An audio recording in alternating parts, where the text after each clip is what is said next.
Walang hapon po sa ating lahat at ngayon ay narito po tayo sa Bangsalan, Bacolungan Norte dito sa Bugyas at ito yung makita natin dito. Ayan, so dumada part ng Malilimang Kayan.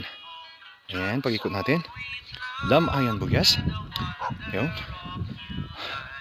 part ng Ahintiyong Kifugo na yan.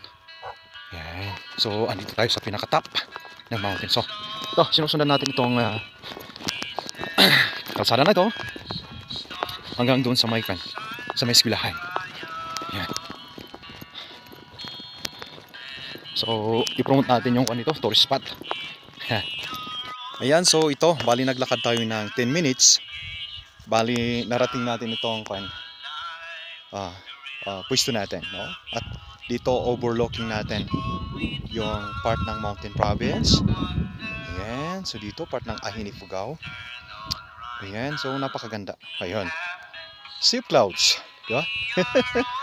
Okay, and of course, mountainous area, forested area, tapos garden. Yan. So, bali yun yung objective natin. Dito sa Bangsalan Community. Yan. So, yun yung eskwelahan nila dito.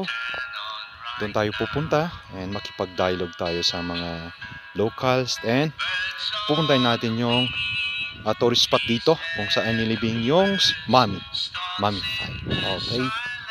So, yan. Baka ninyo. Let's go. Laka na naman.